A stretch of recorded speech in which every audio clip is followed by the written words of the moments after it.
guys, gue punya permainan nih. Kita tebak-tebakan yuk. Dana IPO-nya Goto kira-kira bisa bertahan sampai kapan ya? Waduh. Kalau kemarin lihat di berita sih mereka berhasil meraup sekitar 16 T ya kok. 16. Kalah dong ya sama Bukalapak ya. Waduh.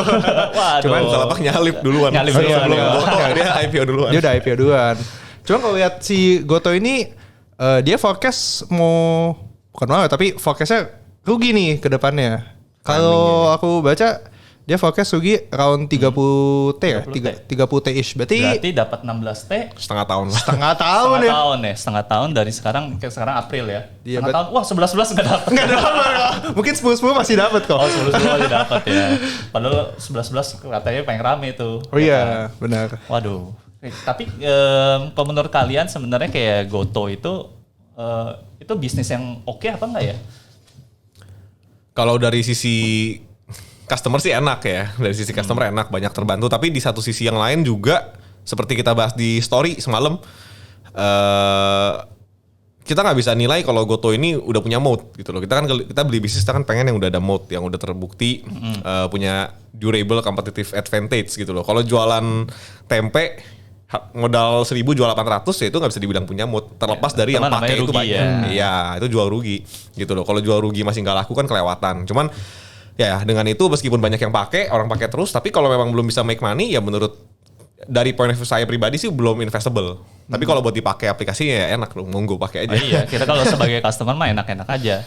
Cuma ya kalau kita perhatiin ya, lihat di balance sheet-nya, itu sebenarnya ada yang menarik gitu ya. Kan kalau orang-orang di luar sana taunya nih, bilangnya Goto, bahkan ya orang-orang yang di luar sana udah tahu judulnya IPO tuh di dunia startup itunya exit. Artinya exit apa? Artinya keluar. Tapi dengan mata tertutup mereka ya udah sikat beli ini masa depan, padahal mereka udah exit ya. Sebenarnya udah untung.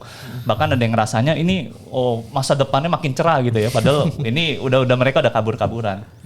Padahal banyak yang nggak nyadar exitnya sebenarnya sebelum itu. Kalau orang lihat ya di dalamnya itu ada goodwill 90 triliun. 90 T. Itu gede banget. Tuh 90 triliun tuh sangat-sangat besar ya. Dan itu udah istilahnya udah exit ya kan karena beli. Kan Goto itu holding. Jadi tanda petik udah exit sebagian tuh ya. Di akuisisi ya dibelinya dengan harga yang mahal. Jadi kalau orang yang masih belum tahu nih ya soal goodwill, kita belajar dulu accounting jadi biar ngerti goodwill itu apa. Dan itu 90 T tuh. 90 banget. Berarti kan Goto udah pakai cash yang ada di Gotonya mereka sendiri untuk akuisisi Tokopedia. Anak perusahaan yang goodwill udah berarti kan di atas book value jauh sekali gitu. Iya, 90 triliun gitu loh. Nggak main-main itu 90 triliun. Nah, pertanyaannya yang diakuisisi itu apakah perform atau enggak gitu loh, bisa menghasilkan sesuai sama goodwill yang dibayar enggak? Kita bayar di atas buku goodwill nggak apa-apa selama goodwillnya itu memang bisa kasih kita return gitu loh. Nah kalau sekarang ini kan belum kelihatan gitu, kita nggak tahu sih ke depan ya mungkin 5-10 tahun lagi ya we never know gitu loh kalau mereka rubah bisnis model, mereka stop jadi sekarang kan cuma jadi maklar tanda kutip ya, jadi media buat orang jual beli.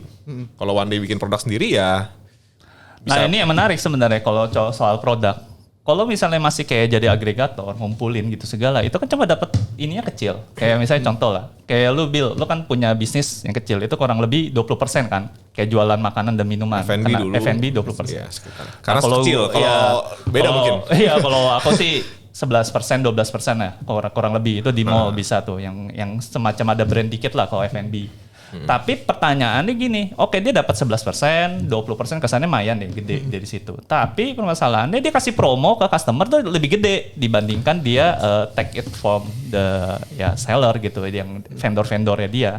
Itu yang jadi masalah. Itu sustain apa enggak? Kalau misalnya dia enggak pakai tuh promo, dihajar sama si Oren. Ya ada macam-macam lah, sekarang ada si biru ya, si orange, si biru ya, semuanya udah bikin it's. Terus ada lagi si merah, tapi merahnya bukan merah yang ini ya, yang IPO di Indonesia ya. Beda. Merahnya merah dari Malaysia. Nah, ya. Yang biasanya nerbang tuh, punya pesawat terbang sekarang main juga dari situ. Waduh, ngeri nih persaingannya. Udara udah kok, sekarang darat. Jadi iya dipaksa price war sebenarnya. Dan imbasnya bukan cuma ke mereka doang, tapi ke yang di UMKM yang pakai platform mereka juga kena imbas price war-nya sebenarnya. Iya. Jadi ya kalau mau untung ya mau nggak mau mereka harus kayak semacam Amazon ya, istilahnya yang laku di pasar sana dia bikin produk sendiri, dia harus shifting dari agregator ya jadi istilahnya jadi penjual, memang jadi produsen di situ. Jadi ya nggak ada bedanya kayak Zara.com, Uniqlo.com dan lain-lain yang jual produk sendiri. Baru di situ mereka punya brand sendiri yang bisa mereka jualin. Cuman kalau ngeliat gitu ya, kalau itu kan tadi dari sisi yang marketplace-nya lah, kayak gitu. Nah, tapi kalau dari yang ride hailing-nya atau yang nganterin F&B-nya dia yang nganterin, nah itu gimana kok menurut Koko? Kayak kan saat ini kan belum making money ya, artinya mereka belum proven lah, kasarnya begitu. Masih bisa lanjut terus atau should they pivot aja gitu atau create something new? Ya mau gitu? nggak mau sih harus ya istilahnya kalau istilah sekarang ngomongnya pivoting ya. Soalnya ya dari itunya ya dari GoRide dan lain-lainnya itu kan emang nggak making money kan. Mereka mainnya lebih ke istilahnya foodnya lah, food.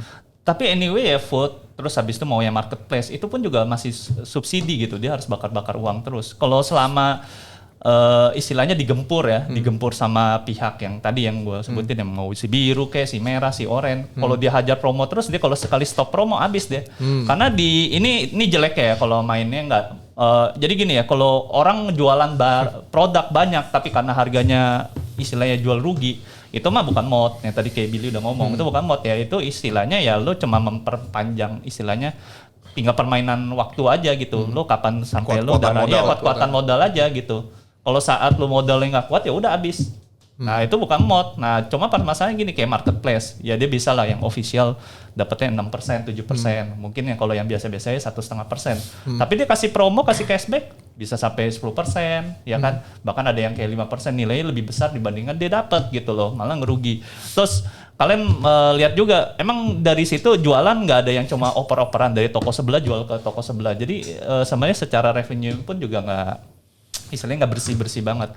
Mungkin kalau teman-teman ada yang kerja di Goto tuh pusing yang anak-anak itunya lah, karena banyak yang kayak istilahnya nggak valid lah. Itu auditornya suka debat lah sama yang anak-anak Goto. Tapi nggak boleh sebut ya nama auditornya siapa, cari sendiri kan udah IPO ya kan, cari sendiri lah. Tapi yang mengenai ride hailing itu dan pengiriman barang ya, GoSend gitu-gitu menarik sih karena kalau kita lihat ya Indonesia itu logistiknya tuh jalanan masih jelek gitu loh, dan rata-rata kan masih landed kebanyakan. Jadi lu beli paket satu driver misalnya kirimnya itu ke banyak tempat, which is biayanya mahal gitu loh. Kalau kita compare ke China misalnya, jalanannya udah lebih rapi, udah gitu orang tinggalnya kan di apartemen. Satu kali nyampe mungkin bawa paket banyak, gitu. Jadi di sini itu sebenarnya kirim-kirim itu costnya gede. Gitu masih loh. belum rapi juga lah. Belum rapi. Jalanannya ya masih panjang sih buat ngerapin infrastruktur gitu kan, nggak segampang balikin tangan kan, bukan bikin candi Prambanan gitu ya dan semalam. Dan ya itu karena infrastruktur belum jadi, cost ngirim jadi mahal. Cost ngirim jadi mahal, ya itu yang sekarang semua kan masih belum terbukti kalau menurut kita ya, karena masih posisi bakar duit gitu loh. Makanya dari situ kalau kita lihat di prospektusnya, actually mereka ada rencana untuk rugi. Oh, cari pasangan lain. Cari pasangan lain. Bukan rugi. Kalau rugi ya memang rugi, mereka benar. Mereka udah bilang nih. Maksudnya bikin outlook kayak bingung ya, mabok nih. Gimana positifin ya? Iya. Bingung nih. Coba mereka udah rencana buat ini. Mereka udah bilang kurang lebih akan nambah modal lagi tuh. Investment 10% lagi ya kan. Terus ada amal 1%. Ya nanti detailnya baca sendiri lah. Kalau kita diktein, kita investor relation emang. Baca sendiri ya. Tapi seneng sih jadi karyawan di sono sih. Gaji gede soalnya. Bukan masa gede. Katanya ESOP 1,5% loh per tahun loh. Oh, selama berapa tahun? 10 tahun ya dengan? 10 tahun loh, wih gila.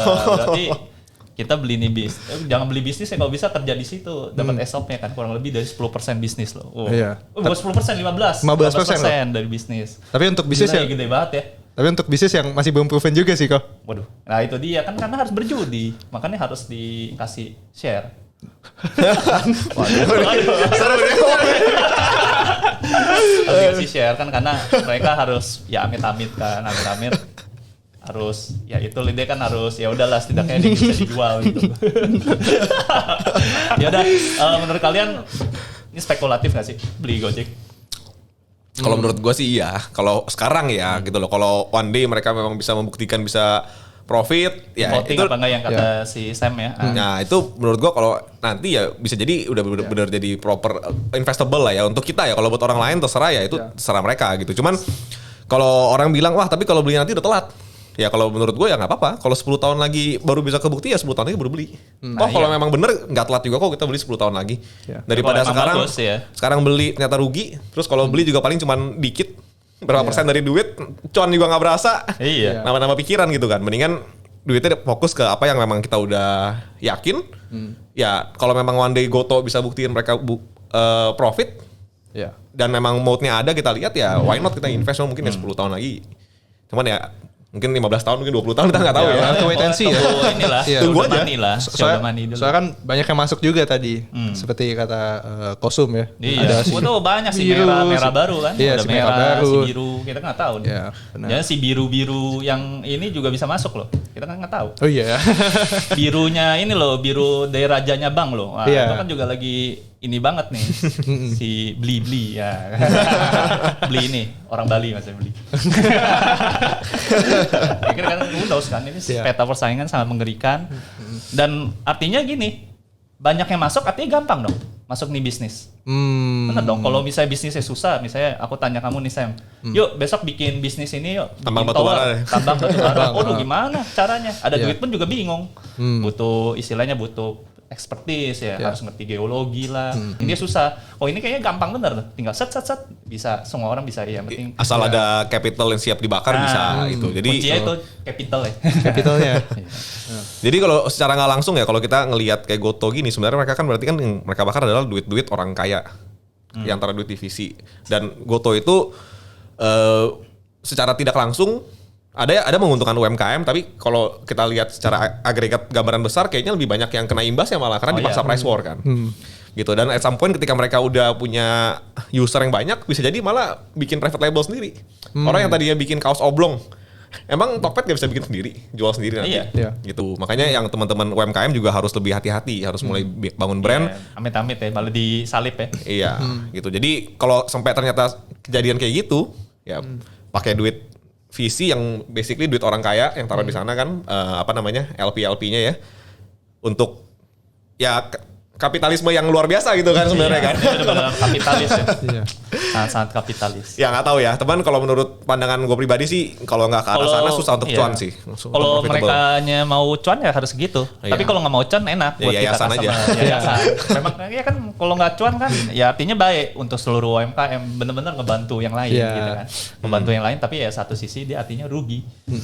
Perlu diinvest ya hati-hati lah. Ya boleh aja invest ya jangan ngomong invest, spekulasi lah ngomong. Masih spekulasi. Judi. Judi. Ya, jadi itu lebih tepatnya. Sampai akhirnya udah proven ya kok Iya. kayak gitu. Ya mungkin kalau dari cerita Billy tadi ya bisa aja suatu hari bisnis modelnya ditambah lalu dia ada private label kayak gitu benar-benar bisa dia monetize seperti itu. rasanya kalau nggak ke arah sana susah untuk bisa profitable dan jangan Amazon Alibaba tuh ada jual itu juga loh ada AWS Amazon Web Service itu kan Iya. yang belum Dia ada cloud nih juga, ada cloud Alibaba juga cloud. Ada Nggak- jasa nggak lain juga. cuma itu doang. ada cloud banyak Nah, jadi kalau cerita Goodwill, kan Goodwillnya 90 T. Ah. Memang didominasi semuanya sama Tokped Tokped, nih. ya. Tokped tapi dia ada akuisisi lain-lain nih. Bread Story, lalala ya mungkin banyak lah. Saya kan bukan orang Tokped, jadi kurang paham. Tapi Iya. intinya tuh belinya di atas nilai buku. Mungkin di situ berdalinya ngomongnya Tech company. kan tech company. Bukunya Tech company kecil. kan bukunya kecil. Iya. Bukunya kecil, jadi kesannya ya udah gue beli nilai bukunya ini lebih nggak apa-apa nih Goodwill. Pasti kalau dia di challenge sama konsultan ya pasti gitu kan. Ya Iya. wajar lah kalau gue beli Goodwill-nya gede gitu kan. Tapi permasalahan revenue-nya segede Goodwill-nya itu nggak? Itu pertanyaannya. Kalau misalnya dia nggak bisa cover yang Goodwill-nya itu ya sama aja bohong. Betul. Ya kan? Itu sama aja istilahnya menipu diri. ya udah exit duluan lah mungkin ya udah Ya, kalau dirasa itu lebih Ya. tanda petiknya exit lah. Exit duluan, investor-investor pendahulu ya itu sesepuh-sesepuhnya udah exit di situ. Itu yang sesepuh terakhir baru exitnya di IPO. Ini exit Iya. bahasa ini ya udah common ya, jadi Iya. bukan bahasanya ting ini Iya. ya. Exit itu udah bahasa-bahasa startup lah, udah biasa. 90 T itu laba gudang garam 10 tahun kira-kira Waduh, pusing ya. Iya, 90 T ya. 90 T ya. Gede. Gila. Ya dia ketika ada Goodwill di situ 90 T ya, tapi akhirnya waktu dia bisa IPO mungkin bisa 300 sampai 400 T valuasinya. Actually kan udah dia Benar. exit ulang gitu ya, udah dia. Iya, padahal sebenarnya dari 300 itu valuasi 90 T-nya kan udah hasil goodwill, Udah intangible goodwill, loh. benar. Intangible dan itu istilahnya harus di impairment, diuji terus loh. Ya, usually kan kalau misalnya Goodwill ini kan karena company yang diakuisisi ini bisa make money lah at least. Iya, Makanya kita berani lah beli di atas nilai buku. Nah, kalau misalnya lihat case ini, anak-anak perusahaan yang diakuisisi ini bisa nggak nih make Nah, money? itu Kalau dia. misalnya nggak bisa gimana tuh? Berarti gini, gampangnya gini lah, ngapain asetnya 90 T aja lah. Gampangnya goodwill 90 T. Dia omsetnya aja nggak bisa cover tuh 90 T. Paham nggak? minus bahkan minus 30 T, artinya nggak ada ininya sama sekali. Maksudnya powernya di mana gitu loh. Adanya yang harusnya bagus dong, at least misalnya goodwill 90 T, misalnya bisa income 100 T lah, ya berarti ngelebihin dong jauh. Itu apalagi udah bottom line 100 T kan, berarti bisa generate. Kalau ini kan malah minus, nggak ngerti. Ya, case terbaru lah kalau kita bilang perusahaan operating umumnya ICBP, akuisisi Pine Hill kan goodwill juga gede, tapi kan kita lihat kinerjanya lumayan inline sama goodwill yang dibayar gitu loh. Jadi kayak itu nggak terlalu masalah lah. Iya. Misalnya contoh Indi, Kideko, sejak gara-gara akuisisi Kideko langsung omsetnya gila-gilaan. Nah itu juga oke. Tapi kemahalan juga sih beli. Mahalnya juga. Kemahalan pakai juga utang sih. lagi. Pakai utang lagi. Cuman berarti kalau misalnya udah aman nih. Nanti kalau yang call ya. Kalau kita ada khusus member kayaknya ya. Khusus member itu. Kita save it for later lah. Cuma kalau berarti kalau dites nih, kita uji nih. Dan ini ternyata beneran gak bisa making money terus nih. Harus diimper nih. Ya. Berarti tiba-tiba seperti suka itu. berdebatan sama auditor. Ini denger-denger dikit. Soalnya teman aku kerja di Goto. Di Goto ini intinya lagi di challenge lah soal revenue-nya itu. Cuma ya singkat cerita ya udahlah mau nggak mau mengiyakan lah. Banyak kepentingan juga karena revenue-nya yang nggak yang tadi ya kayak rasanya kurang validnya lah. Itu dari revenue-nya doang, belum yang lain-lainnya kayak dari aset dan lain-lain itu sangat-sangat ya istilahnya tanda petik cukup fragile ya. Ya detailnya itu ya teman-teman harus kulik sendiri sih menurut gue. Ya susah. Kalau kita sebagai investor tuh rada ngeri sih ya. Dunia yang maksudnya terutama baru banget di Indonesia ya. Kecuali misalnya di US gitu. Kan kalau di US beda, dia nggak main perang-perangan promo kayak begini. Beda cerita loh ya. Jangan dipikir Amazon perang-perangan promo, nggak ada. Kalau di sini perang-perangan promo sama si biru, si oranye, ya si merah gitu kan. Waduh, ini berantem semua nih. Ini bukan Power Ranger tapi ini berantem semua. Iya, price war, bakar-bakaran duit. Kalau Amazon itu kan free cash flow juga positif deh. Iya, cuma dia kesannya rugi. Saya rugi. Iya, beda gitu. ya. Nanti Supply chain itu, bisnis supply chain logistik. itu sih. Ya, paling gitu. Soal goodwill.